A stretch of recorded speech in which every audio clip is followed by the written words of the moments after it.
What is up, Hawks fans of all ages? BK Voiceover here, coming at you with our Week 13 Seahawks game breakdown. Seahawks going into the Rams' house, a very injured Rams team, and walking away with a close victory. A victory that was closer than this had any reason for being. It was an ugly game on both sides of the ball at times, but at the end of the day, Seattle came away with the win off of some amazing plays and a very impressive game-winning drive by none other than the man, the myth, the legend, Geno Smith. As always, we'll go through the play-by-play and give a breakdown of what happened along the way. Starting off, Rams walk right down the field with little resistance and score a touchdown on their opening drive, 10 plays, 77 yards. At that point, I'm like, oh god, it's going to be one of those games again, isn't it? Seattle will go down and score again, so tied game. Rams again will drive down the field for a bit and get a field goal to be up 10-7. After that point, Seattle's defense really starts stepping up. Like, they were rough those first two drives, but they really came back. They forced a couple of turnovers throughout the game, especially here. Hold up. Seattle gets a 3-and-out, gets a sack along. It was a false start penalty for Lucas. That basically pushes us back, forces us to punt. But they hold the Rams to a short drive, forcing them to punt as well. Seattle then will go down the field and score on a very impressive Noah Fant touchdown pass. There was like nobody near him. Great job of getting his feet in and getting to the back of the end zone where only he can get it with his size. Then John Wolford and the Rams get the ball right back. It looks like they're driving, and then Seattle, who else but Tariq Woolen gets the ball on his interception, his 6th interception of the season. Unfortunately, nothing really comes of that drive. It was a 3-and-outs. Geno got sacked by Bobby Wagner. Bobby Wagner had a pretty good game as well. We'll get to him later. The Rams will drive down the field, they'll get a field goal, and Seattle will be content with just taking their 1-point lead into the half. Seattle was actually doing fairly well on their next drive. However, sack fumble on Geno Smith. Rams get the ball on the bright side. It was a 3-and-out. They didn't get any points off that drive. Seattle goes down the field, 8 plays, 60 yards, and goes up by 4. Force another punt from the Rams, another 3-and-out, and then one of the stupidest interception calls I've ever seen. A play where Tony Jones caught the ball, should have been called down, but no, apparently somehow it was a Bobby Wagner interception. So that goes again as an interception against Geno Smith, even though it absolutely shouldn't have. That was a terrible call by the referees, but hey, we're Seattle. The refs love to screw us, so it's whatever. Unfortunately, that interception does lead to points. LA drives down the field and gets a field goal. Seattle will come back and make it a 4-point game again with another field goal by none other than Jason Myers himself.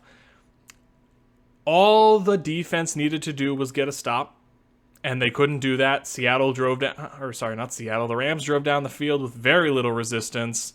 Got a couple of nice plays here and there, but at the end of the day, a Cam Akers touchdown run, his 2nd of the game, puts them on top. And yes, this is the same Cam Akers that they were trying to shop for a long time because they thought he was washed, but apparently he has his best game of the season against us. However, 2 minutes, or like a little less than 3 minutes left, all the haters, and we see them all the time, especially on like Seahawks Twitter, oh, well, Geno Smith has never led a game-winning drive. He's not the clutch guy. He's not like Russell Wilson was, where you give him 2 minutes and he'll just make magic happen. Well, what do you have to say now? Geno Smith drives down the field, 10 plays, 75 yards, very methodical drive, and hits a strike of a touchdown pass, 8 yards to DK Metcalf against Jalen Ramsey. Oh, I would not have preferred it to be against any other defensive back in the league, but to watch Ramsey get burned by DK for the game-winning score, that was awesome. However, the game was not over yet, as there was still 36 seconds left on the clock, and the Rams still had 2 interceptions. But unfortunately, John Wolford is not clutch whatsoever. First play from scrimmage, he's sacked by Darrell Taylor. Then incomplete pass to Van Jefferson, then a penalty. So it's 3rd and 20. Pass is incomplete, and on 4th and 20, he just throws a Hail Mary like, oh God, please give me a chance. Underthrows the ball massively, and Cody Barton intercepts the pass, and that is finito on a very frustrating but much needed win. Seahawks go to 7-5 and are now back in the postseason. For the time being, I think with that win, they have gone up to the number 7 seed and surpassed the Commanders. The Commanders and Giants also tied today, so that's the reason why. So let's take a look at the box score and kind of take a look at what happened. Statistically, Geno Smith had one of the best games of his career. 28 for 39, 367 yards, 3 touchdowns, 1 interception. That interception was really fluky. I don't put that on Geno at all. Passer rating of 116.1 as compared to John Wolford. Granted, he is a backup, so I didn't really expect him to do a whole heck of a lot. 14 for 26 for 178 yards, no TDs, but 2 picks. Threw 2 picks. Passer rating of 43.4. Unfortunately, the running game was not super effective again today either. It was not for lack of trying. It was just all of a sudden, Seattle's running backs were just dropping like flies. They were getting injured left and right, and wasn't a whole heck of a lot we could do about that. Shut up. Ads, I don't want this getting flagged. What else was there? Yeah, rushing game, nothing really got going. First play of the game, Kenneth Walker had a 30-yard run, which was really nice, but unfortunately it looked like he injured his foot after 3 carries, and he was out for pretty much the rest of the game. DJ Dallas and Tony Jones Jr. ended up getting the majority of the work from there. DJ Dallas, 10 carries, 37 yards, 3.7 yards per carry. Tony Jones, 7 carries for 14 yards. Not impressive at all. So at the end of the day, 22 carries for 90 yards, 4.1 a carry, which is better than our last 2 games, so it's something. I'm just hoping that the Kenneth Walker injury isn't anything major, that DJ Dallas, I know he was injured, but he came back in later, so I guess his injury wasn't too serious, because unfortunately Tony Jones Jr. was not impressive, so if we have to roll with him as our RB1, we're in massive trouble. So yeah, running game, like the past 2 games, has not been impressive. Receiving game, on the other hand, 200-yard receivers in Tyler Lockett and DK Metcalf. Tyler Lockett, 9 catches for 128 yards and a touchdown. DK Metcalf, 8 catches for 127 yards and a touchdown, including the game-winning touchdown. Noah Fant was your next guy up. He had 4 catches for 42 yards and a touchdown as well. Everyone else was pretty quiet on the day. Will Dissly had 2 catches for 22 yards, 1 really nice, 19-yard catch. Tony Jones was a little active in the receiving game. He had 2 catches for 18 yards. Marquise Goodwin had a very huge catch on the DK Metcalf touchdown drive to basically seal the game. So that was huge. Colby Parkinson had another big first down catch for 12 yards. Laquan Treadwell elevated off the practice squad. He even got in on the action. 1 catch for 1 yard. You didn't really see a whole heck of a lot of use in the passing game today, but that's probably a good thing. It means that our wide receiver room is relatively healthy. Geno Smith did have a fumble on the day. That was not ideal. Ended up losing that fumble. So on the bright side, I don't think it led to any points. On the defensive side of the ball, the defense actually had a pretty good game, I have to say. The first 2 drives, I figured that, this is going to be one of those games. But luckily, it didn't end up being one of those games. After those first 2 bad defensive drives for the defense actually was solid throughout the game. Tariq Woolen was amazing. He had his 6th interception of the season. It was a beautiful interception, too. I don't see who else. Well, I know there's going to be argues for Sauce for Defensive Player of the Year, but my goodness, Tariq Woolen, nobody's throwing at him anymore. Like, it's beautiful to see. Jordan Brooks had his first sack of the season today, along with a tackle for loss and a quarterback hit. Tariq Woolen, no sacks, but 3 passes defensed on the day. He was everywhere. I think he gave up like 2 passes on the day, but it wasn't for much. Cody Barton had the game-sealing interception of the day. Great game by him. He made a couple of really clutch tackles. Kobe Bryant got burned a few times. He was fine. Had a pass defense, though. It was really clutch pass defense. Ryan Neal was pretty invisible for most of the day. Didn't really notice anything. Uchenna Nwosu, though, 2 sacks and a tackle for loss to go along with 3 quarterback hits. He was getting into the backfield today, which is great because he kind of disappeared for the past 2 games.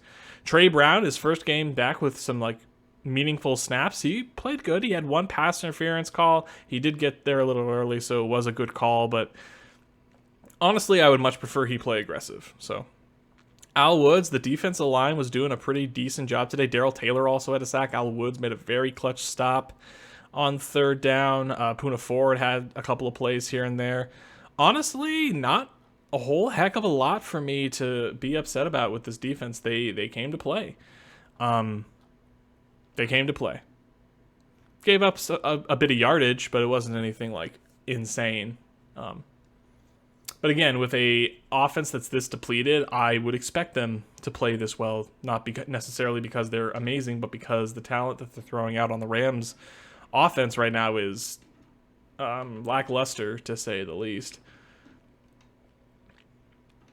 Run defense, again, was not fantastic. They kept getting fooled on these stupid Brandon Powell fake handoffs, and it cost them they did it 3 times and they couldn't stop it anyway. They still were giving up over 5 yards a carry. That's not good, especially against such a terrible offense as this. The receiving game, they were pretty much locking them down the entire game, only allowing 178 yards through the air. Yeah, Bobby Wagner. This is also a very huge game because Bobby Wagner, of course, went to the Rams this offseason. He was very good today. This was probably one of his best games of his career. 2 sacks, a tackle for loss, and interception. He was all over the field today. Again, it really sucks that they let him go in the offseason, but at the end of the day, it was the right move. But it's still sad to see him wearing blue. Either way, end of the day, it was a disappointing game at times. The Rams were so depleted that they should have won this game by more than 4 points. But at the end of the day, a win is a win. We're up to 7-5 again. I think that puts us back into the playoff picture at the 7th seed, so that's really nice. So at the end of the day, I can't complain a whole heck of a lot. So they go on the road into one of the places that they have not won in a long time, and they pulled out the W. Got to give them some credit there. So Seattle will now be going home. They play the Panthers next week. I can't count out the Panthers. They've shown that they are not going away anytime. They play with fire, man. Even though their quarterback situation is kind of hit or miss. Anyways, I feel like that should be a win, but who knows? We're playing at home, so that should be, hopefully, a fairly easy win. It should be a win. But we'll take a look and see what happens. So thank you guys so much for watching. And you will see me after next week's Panthers game for my breakdown. So thank you guys so much for watching. Be sure to drop a like down below if you liked the video, and subscribe if you want to see more Seahawks content. Hit the bell icon to be notified whenever I post. And with that, thank you all so much for watching. And as always, go Hawks.